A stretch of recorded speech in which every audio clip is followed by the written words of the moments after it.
Kabayan, tulad ng ating nakita sa ibang bansa lalo na sa Asia, maraming proyektong maaaring magbigay ng hanap buhay at kita sa mga Pilipino at magbibigay daan pa upang magkaroon ng attraction para sa larangan ng turismo.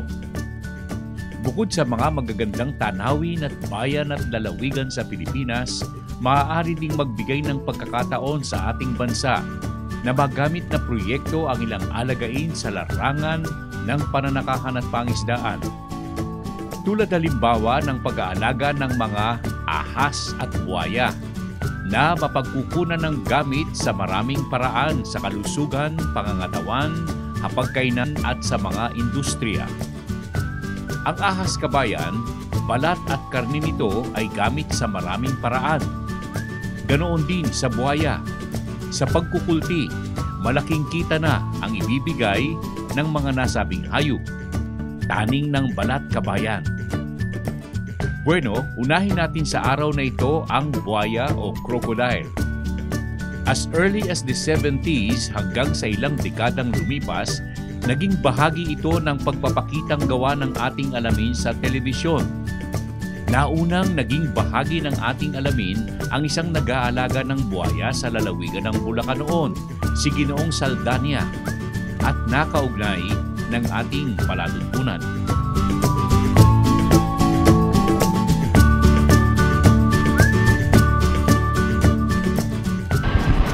Ito po mga kaibigan ay isa pong baby crocodile.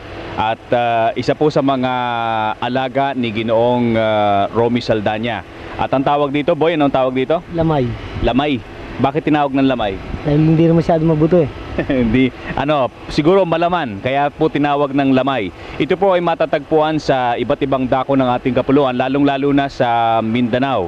At ayon po sa mga ulat naming tinanggap mga kaibigan, mas maganda po ang nasabing buwaya kaysa po dun sa mga inaalagaan sa mga bansang kagaya po ng Thailand, kagaya po ng Singapore at saka ng Papua New Guinea. Ang pagkaalam ko rito, Arthur, mas malalaman itong alaga. Alika nga rito, pare ko, para malaman natin. Mas malalaman itong alagang buhaya sa Pilipinas, di ba? Itong mga nahuli rito. Ang nahuhuli sa Pilipinas, bukod sa malalambot ang balat, maninipis pa. Ano ang kagandahan nito? Bakit mas maganda yung manipis at malambot? Sapagkat sa paggagawa ng mga sapatos, mode kaya bag, walang tapon. Hindi ganong maraming natatapon.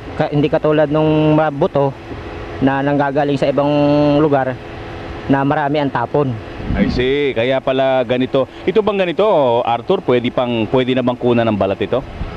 Yan ay alangan pa sa sukat. Pero kung sa mga maliliit na bag, pwede na yan. I see. Pero ang ganong edad nung halimbawa, hindi pa kayo kumukuha nito, gumagawa nito, no? Pero halimbawa, anong pinakamagandang edad ng buhaya? Yung mga edad, mga 7 taon yun, ay malaki na ang makukuhang balat. Pwede bang malaman kung sakasakali, sapagkat yung tinatawag nating yung ganito kalalaki, bayawak. Bayawak, masarap ang karne nito, no? Ang bayawak. Ito bang buhaya ay masarap din ang karne? Yan ay halos, kung aanuhin mo ang laman, halos masarap pa rin sa bayawak. At bukod sa malaman pa, ayan ay yung tinatawag din nilang parang medicinal meat. Parang ano ang naigagamot nito? Yung mga mantika niyan, pwede raw gawing pang haplas sa mga namamaga, ganun. Pag mga magalang nakukuhanan yan. Pagka kumain ka ba ng buhaya, pare ko, tatapang ka? Siguro, kung hindi ka man bumagsik, tatapang ka ng konti. Okay, see.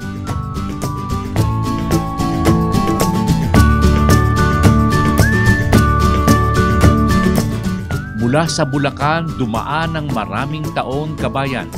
Napadako naman ang ating alamin sa Davao, na kung saan ay nakaugnay ng ating alamin ng Dizon Farm, na kung saan ay matatagpuan ng napakaraming buhaya for tourist attraction at sa maraming industriya.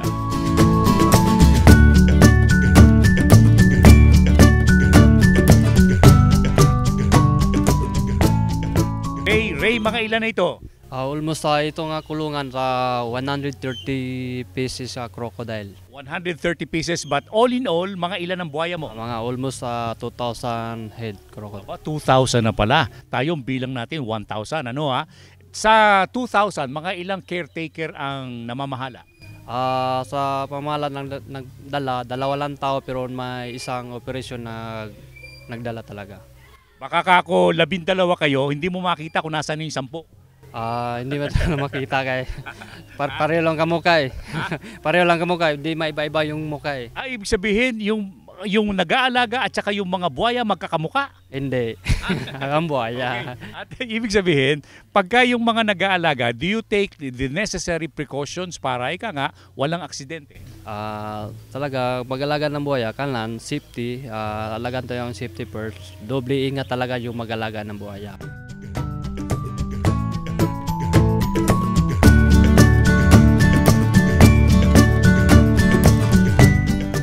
Crocodile Farm Kabayan, pag-aalaga ng buhaya. Nasa jurisdiksyon ng DENR ayon sa ulat. Maaaring mapag-ukulan ng pansin ng ating pamahalaan. Alam po ninyo ang uri ng buhaya sa Pilipinas ay isa sa pinaghahanap-hanap sa buong daigdig. Ayon sa mga dalubhasa, lalago ang nasabing proyekto kung pag-uukulan ng pansin ng gobyerno tulad ng ginagawa sa ibang bansa. Nagbibigay ng kita sa maraming tao at mapag-uukulan pa ng Pilipinas ang nasabing hayop o alagain na marami naman sa ating bansa. Madaling alagaan, madaling paramihin, bagamat mangangailangan ng puhunan kabayan. Subalit basta't may programa ang ating pamahalaan, hindi imposibleng maisagawa. Crocodile Farming Kabayan, mula sa palatuntunan ating alamin.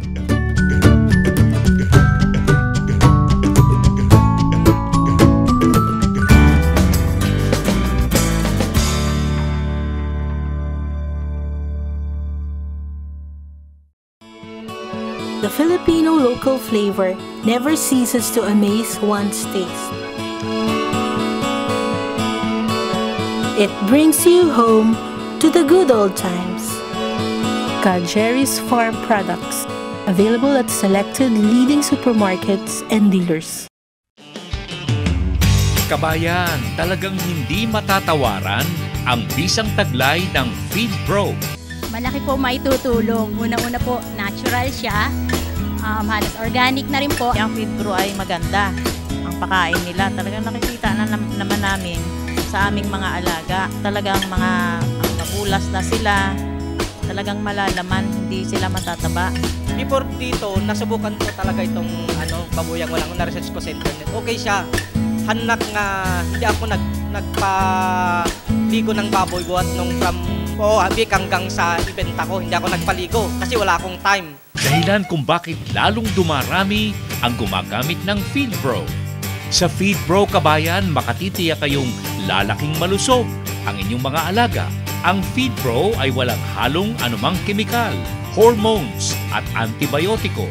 Lahat ng sangkap ay tungo sa likas na pagpapalaki ng inyong alagang baboy. Likas din ang paraang gamit. PIGS, Profitable Innovative Growing System.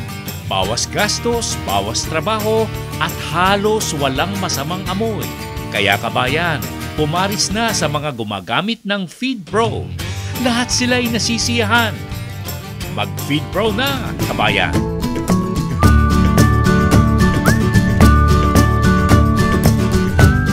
Mamaya kabayan, babalikan po natin ang isa pa ring proyekto na kailangang lalo pa nating mapalakas. Nagbibigay ng kita at hanap buhay sa maraming Pilipino. Hog Raising Kabayan, Breeder Farm, sa ating dagdag kaalaman pagkalipas lamang ng ilang paalala.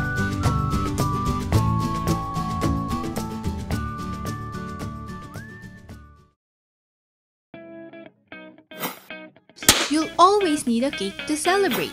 Learn to make the cake that will surely launch a new business. Decorate them yourselves with new techniques in icing. Be one great maker with GSK Gabayan sa Kabuhayan Cake Decorating Seminar. Para mag-enroll saan man sa aming mga seminars, tumawag sa Gabayan sa Kabuhayan Hotline 0917-825-6564 or 825-7454 o mag-text sa 0917-315-1654 or 0908-869-9657.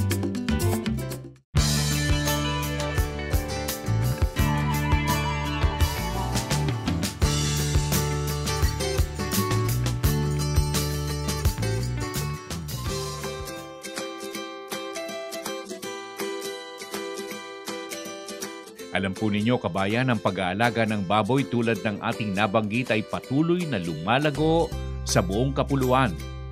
Nasabi ng maraming nanonood ng ating alamin, nakatulong di umano ang ating programa sa simulat sa pool sa pagiging tanyag ng hog racing sa ating bansa. Nagpapasalamat po kami kabayan sa inyong pagtitiwala sa ating palatuntunan. Nakita ng ating alamin na noong paman ay may potensyal na magbigay ng kita ang nasabing alagain. Basta't maayos lamang ang pag-aalaga. At siyempre, naroroon dapat ang suporta ng lahat, kagaya po ng gobyerno at ng mga dalubhasa. Sa ngayon, lalo pang sumigla ang pag-aalaga ng baboy na magkaroon ng mga breeder farm na mapagkukunan ng mga matataas na lahi ng baboy tulad ng John & John Farm sa Binangonan. Patuloy silang umiikot sa iba't ibang panig ng daigdig, makuha lamang ang mga magagandang lahi ng baboy na pwedeng pakinabangan ng mga Pilipino.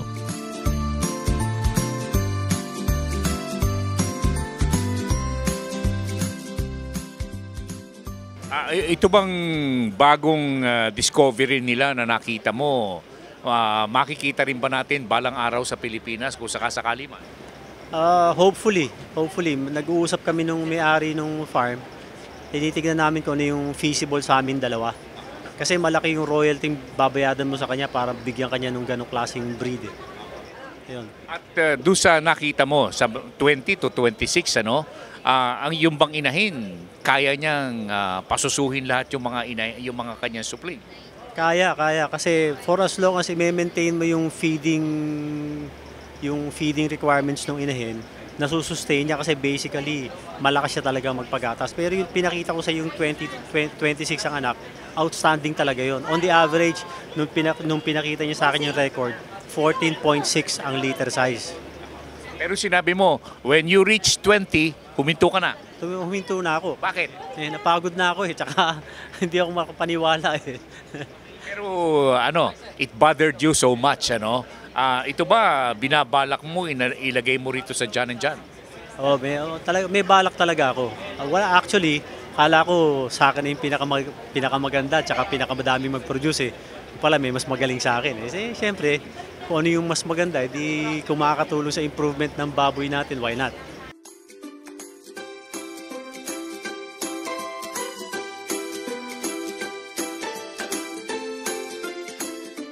Breeder Farms Kabayan, may layuning maitaas ang level ng alagaing baboy sa Pilipinas.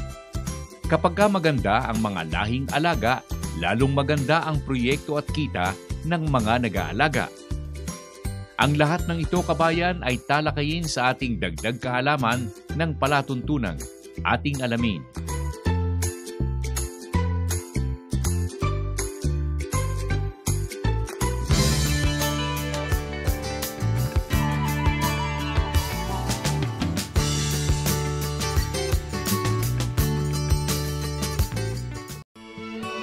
The Filipino local flavor never ceases to amaze one's taste.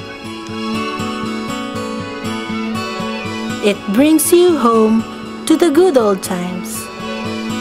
Jerry's Farm Products, available at selected leading supermarkets and dealers. Kabayan, talagang hindi matatawaran ang bisang taglay ng Feed Pro. Malaki po maitutulong. Una-una po, natural siya. Halos organic na rin po. Yung Feed Pro ay maganda. Ang pakain nila, talagang nakikita naman namin sa aming mga alaga. Talagang ang mabulas na sila. Talagang malalaman, hindi sila matataba. Before dito, nasubukan ko talaga itong babuyang walang na-research ko sa internet. Okay siya.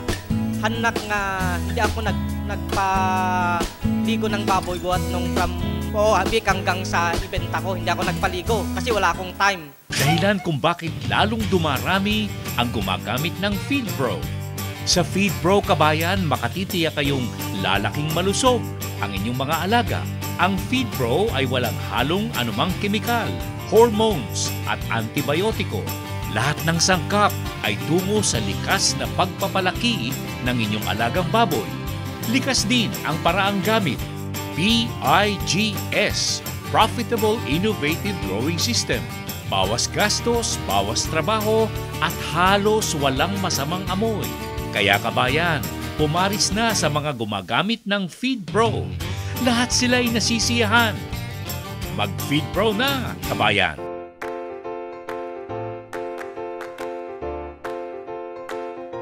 Mamaya kabayan, mga kasagutan sa mga tanong at kahilingan sa ating programa na ating bibigyan ng pansin. Q&A, pagkalipas lamang ng ilang paalala.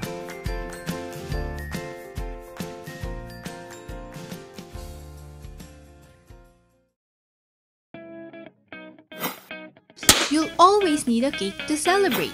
Learn to make the cake that will surely launch a new business. Decorate them yourselves with new techniques in icing. Be one great maker with GSK Gabayan sa Kabuhayan Cake Decorating Seminar. Para mag-enroll saan man sa aming mga seminars, tumawag sa Gabayan sa Kabuhayan Hotline 825-6564 or 825-7454 o mag-text sa 0917-315-1654 or 0908-869-9657.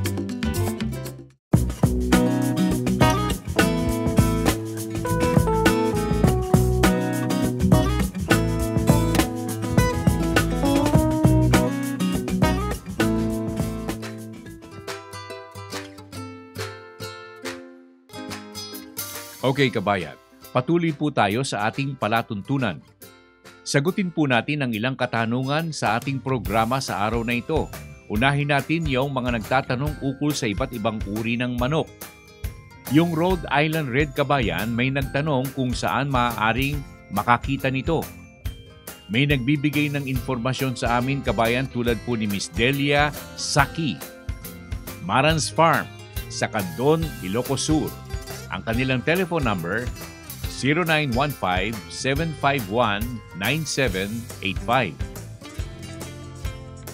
At ang ukol naman sa Agri and Fishery Farm ng ating palatuntunan, simple lamang po ito kabayan. May mga punong prutas doon, mga manok, mga baboy, native at puti, kalapati, rabbits, ducks, black pepper orchard, urban garden, seminar house, fishery projects, na nasa mga concrete tanks. At doon po gagawin ang lahat ng mga livelihood projects ng GSK Kabayan. At mayroon pang mga red eggs production at mga pagpapakitang gawa tungkol po sa pagpapalago ng iba't ibang uri ng halaman. Samantala, naitanong kung mga may halamang gulay. Mayroon po kabayan. Samantala kabayan, ang ilang po namang mga katanungan ay ukol naman sa kung may kita sa pagtatanim ng talong o eggplant na mayroon po ang palatuntunang ating alamin. Bueno, narito ang isang halimbawa.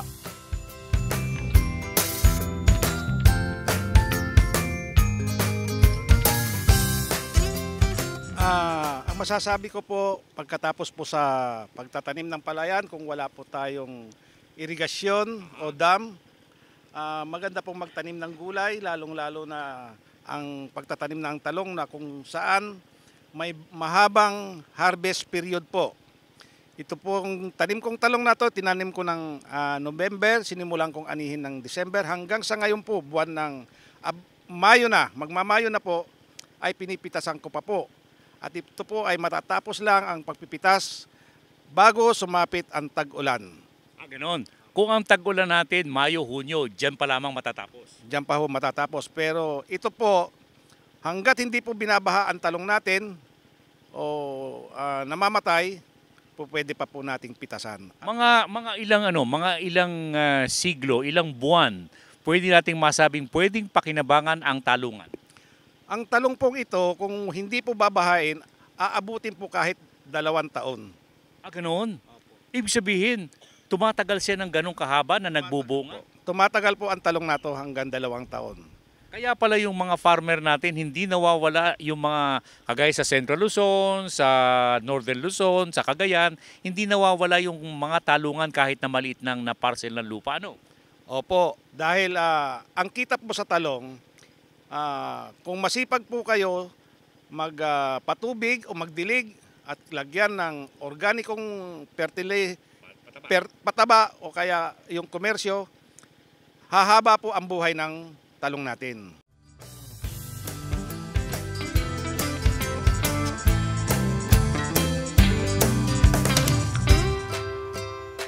Alam po ninyo kabayan, sa agri-farm ng ating alamin, may mga inaanyayahan po tayong dalubhasa na magtutungo po roon at magtuturo para po sa mga batang mag-aaral sa pananakahan, pag-aalaga ng hayop, isda at marami pang iba.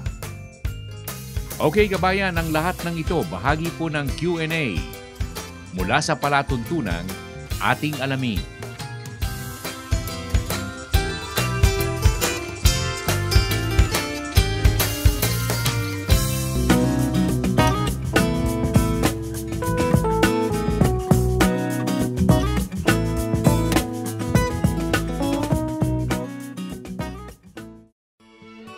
The Filipino local flavor never ceases to amaze one's taste. It brings you home to the good old times. Jerry's Farm Products, available at selected leading supermarkets and dealers. Kabayan, talagang hindi matatawaran ang bisang taglay ng Feed Pro.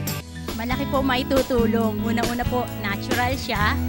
Halos organic na rin po. Yung Feed Pro ay maganda. Ang pakain nila, talagang nakikita na naman namin sa aming mga alaga. Talagang mga mabulas na sila. Talagang malalaman, hindi sila matataba. Before dito, nasubukan ko talaga itong babuyang walang na-research ko sa internet. Okay siya. Hanak nga, hindi ako nagpaligo ng baboy buhat nung from week hanggang sa event ako. Hindi ako nagpaligo kasi wala akong time. Dahilan kung bakit lalong dumarami ang gumagamit ng Feed Pro.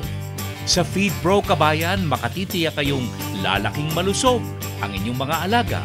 Ang Feed Pro ay walang halong anumang kemikal, hormones at antibiotiko. Lahat ng sangkap ay tungo sa likas na pagpapalaki ng inyong alagang baboy. Likas din ang paraang gamit. PIGS, Profitable Innovative Growing System. Bawas gastos, bawas trabaho, at halos walang masamang amoy. Kaya kabayan, pumaris na sa mga gumagamit ng Feed Pro. Lahat sila ay nasisiyahan. Mag-Feed Pro na, kabayan! Ang isusunod po natin kabayan, mga pagpapakitang gawa naman ukol sa livelihood seminar for the day ng Gabayan sa Kabuhayan. Mamaya pagkalipas lamang ng ilang minuto.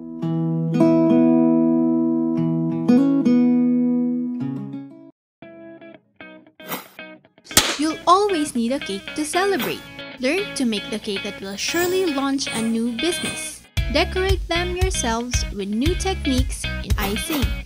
Be one great maker with GSK Gabayan sa Kabuhayan Cake Decorating Seminar.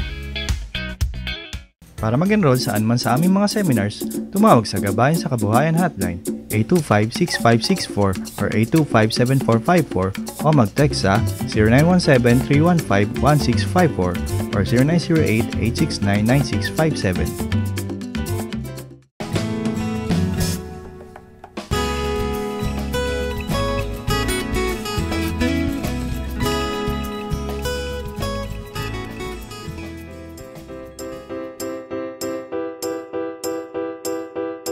Okay, narito po ang isang pagpapakitang gawa ukol sa mga seminar na nahihiling sa GSK Kabayan.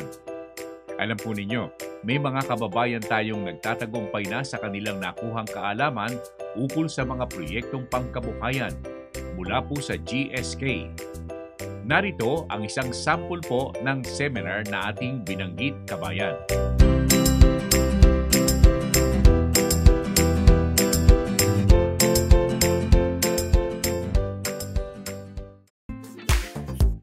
Ito po ngayon ay isa sa mga demonstrations ng paggawa ng cake. Ihanda ang sugar, all-purpose flour, baking powder, salt, eggs, milk, and hot water. Pagsamasamahin lahat ng dry ingredients at haluin.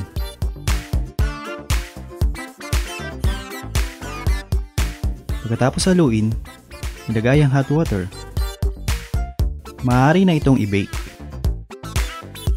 Pagkatapos i-bake, maaari na itong kortehan at pahiran ng icing ayon sa ating kagustuhan at paggagamitan.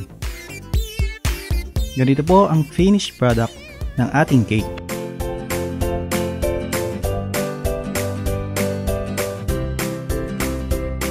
Alam po ninyo, simula ng ating alamin ang pagsasagawa ng mga livelihood seminar, marami na po ang nakikinabang. At marami na rin ang nagsasagawa ng mga seminar na kanilang nakita sa ating programa. Kaya lalo pang dumarami kabayan ang nagkakaroon ng mga kaalaman at hanap buhay na naitatayo. GSK, Gabayan sa Kabuhayan mula sa palatuntunan, ating alamin.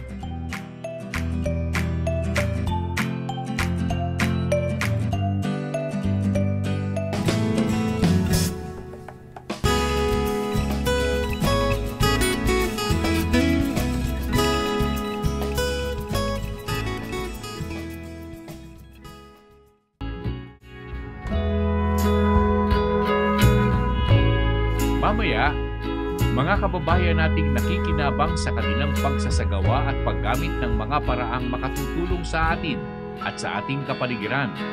Mga halimbawang sa palagay ng ating programa, lalo pang tutularan ng maraming nag-aalaga ng baboy sa maayos na paraan. PIGS, Babuyang Halos Walang Masamang Amoy.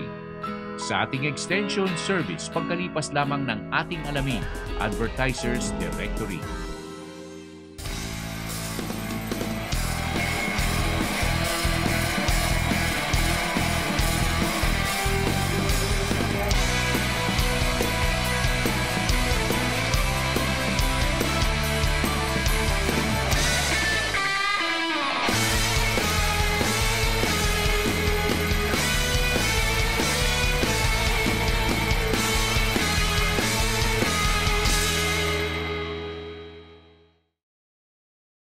Fast times need fast solutions. That's where Infotex comes in. Announcements in schools and universities. I get to know kung may pasok o wala. For fast delivery. Mabilis namin natatrack ang mga packages. Via text for nationwide safety and security. Mabilis namin nakuha ang command mula sa central base. Infotex cares for your health. We get outbreak information and vaccines via text. Everything in a click. Caring solutions by Infotext.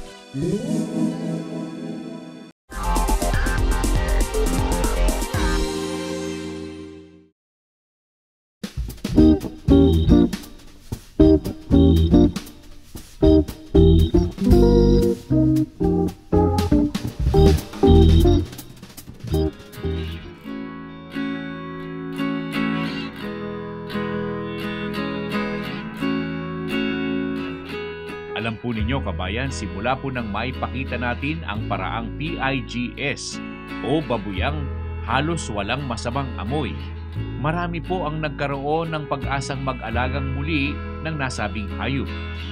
Dati-rati, hindi maganda ang mga paraang gamit nila sa kanilang pag-aalaga. At sa ginagawa nating paglilibot kabayan sa iba't ibang panig ng Pilipinas, kasama ang FeedPro na siyang katuwang natin sa pagpapaliwanag ukol sa PIGS. Maraming nag-aalaga ng baboy ang nasisihan sa kanilang tuklas na paraan. Bukod sa maayos na paraan kabayan, nakatutulong pa ito sa kanilang kabuhayan, lalo na sa pagpapaaral ng kanilang mga anak. Bukod sa rito, nakatutulong pa rin upang magkaroon ng maayos na kapaligiran sa kanilang kapitbahayan. Ang mga pamamaraan ay ang una, ang paggamit ng ipa at iba pang likas na bagay sa ating paligid. O kaya namay ang sahig na bakal o plastik. At sa ilalim ay mayroong tubig na palagi ang pinapalitan upang hindi magkaroon ng amoy sa alagaan.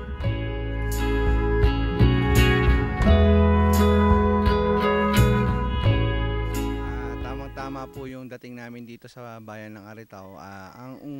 Ang palagi po naming inaano yung babuyang walang amoy. Isa po itong farm na to sa pinakikita namin dito sa mga backyard racers. Pinadinadala namin sila dito, tinitignan nila ito. Hindi lang mga taga Aritao, mga taga Santa Fe or ibang bayan nakakarating din dito. To prove, may pakita namin yung sinasabi naming babuyang walang amoy. So ito yung nagiging model farm namin dito. So mula doon, napapatunayan nila, totoo pala na mayroon palang babuyang walang amoy. So from doon, babalik kami sa barangay, nagkakaroon kami ng mga seminars, mga technical visits. So yon, nakikita na nila kung talagang totoo o yung sinasabi namin na pwede kayo magbaboy kahit na meron kayong kapitbahay. Okay, dito ba meron din silang water pool? Meron sir, kompleto po ito. Dito namin yung mga PIGS. And the same time, may mga ginagawa na rin po nila ngayon yung kanilang mga inahin to improve po yung mga lahi din dito sa bayan ng Aritao. So later on or pagdadating po ang araw na magbebenta rin sila ngayon dito ng mga magagandang lahi ng baboy. Okay, at yan ay isa sa mga pinaka magandang approach na gagawin natin. Ate na lang, ate. Medyo mas magandang pakinggan si ate, Manang. Okay, pero hindi ko kayo matatawag ng Manang sapagkat hindi pala kayo taga Cagayan na Tubo. Ano po? Hindi po. Taga saan po kayo talaga? Dati po sa Davao. Davao, Cebuano ka mo? Opo. Cebuano na napunta sa Cagayan. Iba nagba ang salita po rito?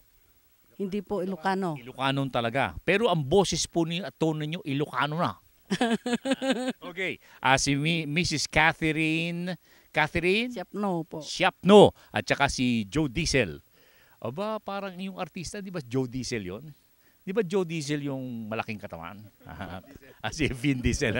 Okay, at bakit po nahiligan po ninyo mag-alaga ng baboy, ma'am? Ang alam ko po, nung nagpaparal ako ng mga anak ko, yung baboy po ang katulungan sa pag-raise ng tuition po. Ganon. Teacher po kayo, no? Opo. So aside from being a teacher, you were able to raise your how many members of the family? 5 po, mga anak ko. Yung 5 anak na palaki po ninyo sila sa pamamagitan po rin ng partly pag-aalaga ng baboy. Ganon po. Nung mga panahong yun, mga ilang baboy po inaalagaan ninyo?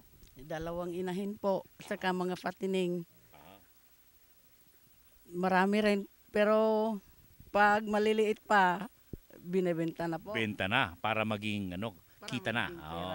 Nasa cash register na kagad. Ngayon, pinuntahan kayo ni Carlo at sabi niya, yung babuyan ninyo masama ang amoy, di ba? Ganun po kasi ang gamit namin hindi naman ganyan na feeds. Tapos yung pag-sistema ninyo, hindi pa ganitong kagaya ng PIGS. Hindi po. Naniwala ba kayo kagad sa kanya?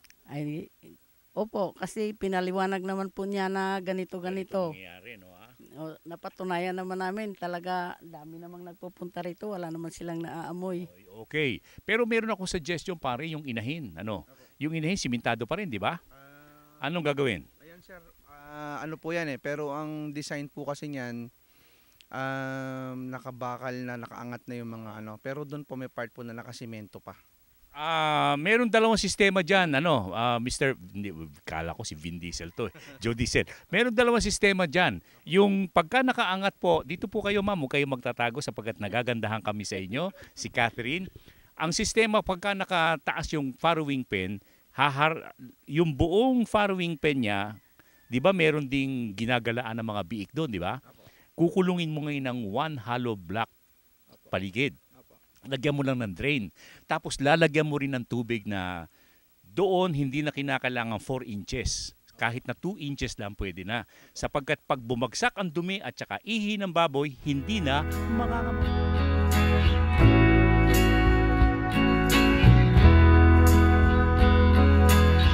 Kabayan, tulad ng ating nasabi, palaki ang bilang ng mga nag-aalaga ng baboy sa Pilipinas.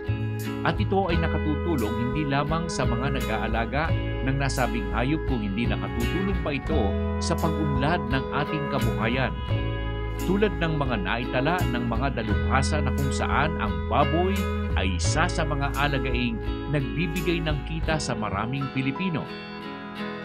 Ang lahat ng ito, kabayan, sa ating extension service sa pakikipag-ugnayan sa Feed Pro ng Pro Natural Feeds Corporation at ang kanilang paraang babuyang halos walang masamang amoy.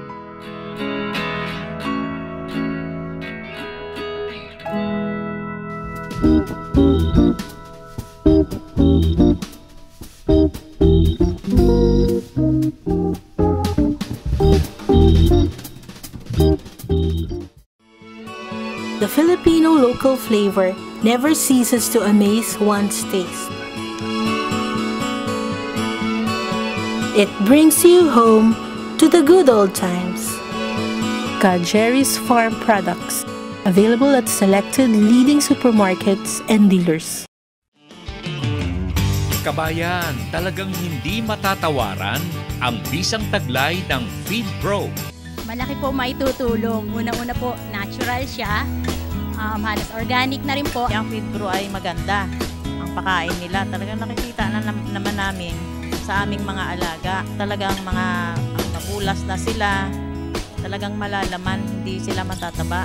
Before dito, nasubukan ko talaga itong babuyang walang na-research ko sa internet. Okay siya.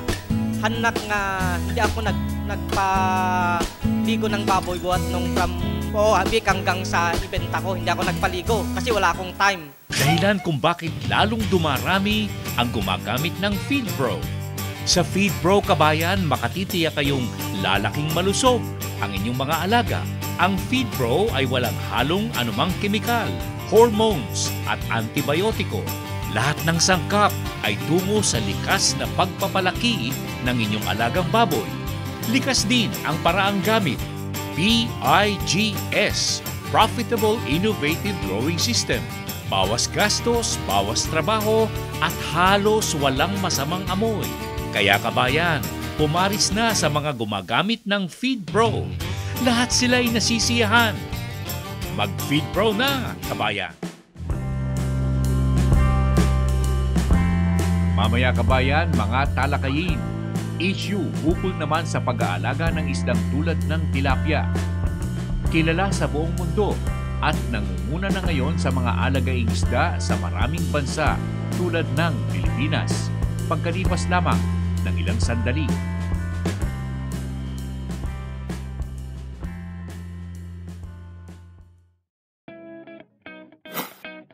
You'll always need a cake to celebrate. Learn to make the cake that will surely launch a new business. Decorate them yourselves with new techniques in icing. Be one great maker with GSK Gabayan sa Kabuhayan Cake Decorating Seminar.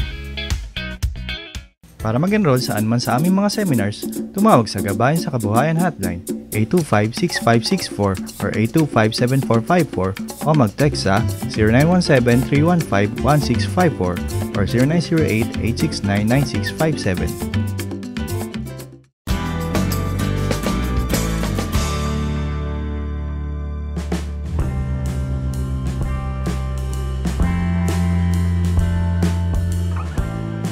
Alam po ninyo, kabayan, nitong mga huling araw, naging mainit na paksa po ang isdang tilapia. Hindi lamang sa Pilipinas, kung hindi sa ibang panig ng daigdig.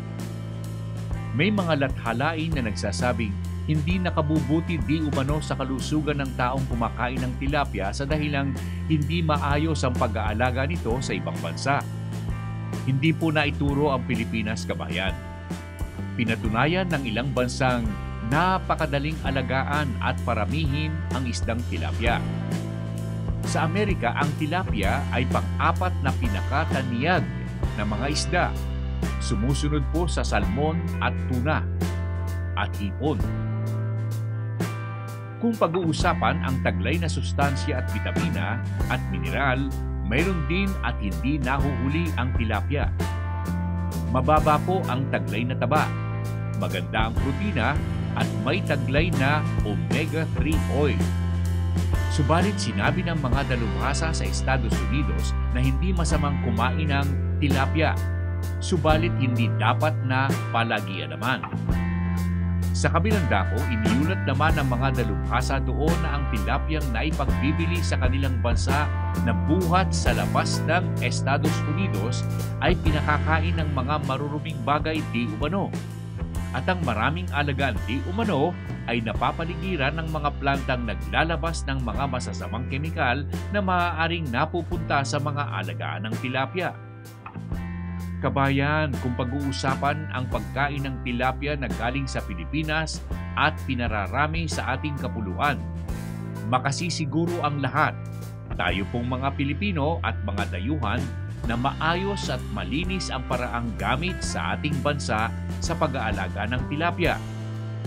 Ang mga nag-aalaga nito sa mga earthen pond o sa lupang alagaan at sa mga concrete tanks ay nagpapakain ng mga commercial feeds, mahusay pong uri, mga halamang likas o yaong nakabubuti pa nga sa katawan at kalusugan ng tao. Walang nababalitaan at nakikita ang ating alamin na nagpapakain ng dumi ng hayop at tao sa mga alagaing isda tulad ng tilapia. Kabayan, kung tutuusin at aalalahanin po natin, tayong mga Pilipino ay malinis sa mga gawain sa pangangatawan. Yan ang ating maipagmamalaki. Kahit na sa pamumuhay, mahirap man o mayaman, malinis ang Pilipinong mamuhay sa ating bansa. Sa pagiging cooperator, Romel, ano ang pinaka-role na ginagampanan mo sa pag-aalaga ng isda? Isa sa mga role na ginagampanan ko sa pag-aalaga ng tilapia, upang matulungan din ang cooperator natin na makapag-produce ng good quality na tilapia para i-serve naman sa market. Ang FAST IDRC naman kasi, isa sa pinakamaganda at tinatangkilik ng karamihan ng ating mga grower dahil sa kalidad nito na magbigay ng maayos at magandang kalidad ng tilapia. Kung pag-uusapan natin yung sinabi mo may papel kang ginagampanan dito. Anong ginagawa mo para maisakatuparan mo yung mga proyekto na yan? Pinapanatili ko yung kalidad at kalidad ng ating tilapia upang sa ganun pagka inalagaan nila ito, may i-serve din sa kanila yung magandang kita. Dahil ang tilapia na to fast grower na, late maturing pa. Yeah. Pero ikaw, breeder ang sayo. Breeder po ako po yung multiplier. Ako po yung nagse-serve sa kanila at nagsusupply sa kanila ng fingerlings na inaalagaan nila. Doon sa pag-uumpisa nito, ibig mong sabihin, kumbaga sa contract grower, sayo ang lupa, sayo ang sistema, sayo ang tubig, at saka yung mga breeder, binibili mo o binigay sayo? Karamihan ng aking breeders is binili ko. Then nung naging collaborator na ako ng FAC Picard, binigyan nila kami ng allotment na almost 12,000 fingerlings na gagawing breeder. Okay. Then after that, nung nanganak na sila, yun yung inire-report namin sa kanila na sa pagpo-produce, na kung ilan yung naipo-produce namin doon sa binigay nila, yun yung binibigay namin sa na-report. Para kung sa ganon, maiayos nila yung recording ng Picard collaborator ng FAC. Meron namang ganansya, kita o gandang resulta. Sa resulta, napakaganda yung nagiging resulta dahil natutulungan nila kami, then natutulungan din namin sila patungo sa mga tao na binibigyan namin ng isda.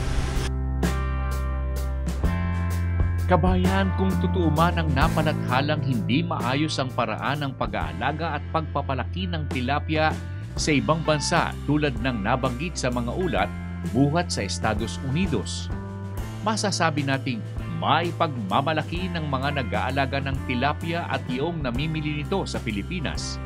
Malinis ang mga paraang gamit natin sa pag-aalaga ng nasabing isda. At gayon din sa iba pang mga isdang nakararating sa mga pamilihan. Payo ng ating alamin sa mga kababayan nating nagbabasa ng mga ulat sa internet, suriing mabuti ang mga ulat na nabanggit.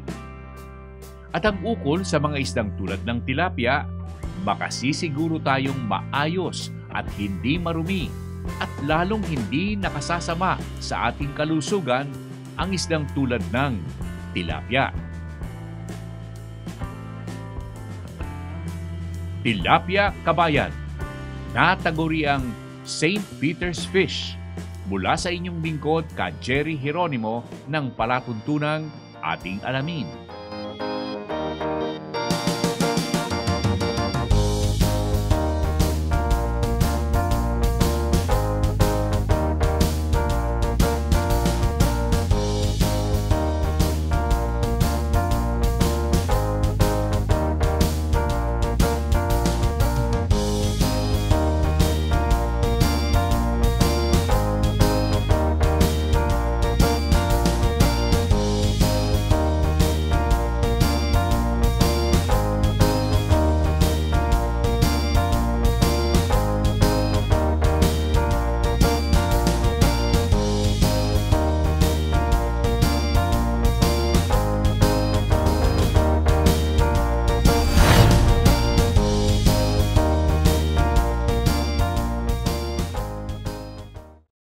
Kabayan, subscribe po kayo para po sa ating palatuntunang Ating Alamin sa YouTube. Huwag po ninyong kalilimutan, subscription po para sa maganda at maayos na panonood sa palatuntunan Ating Alamin.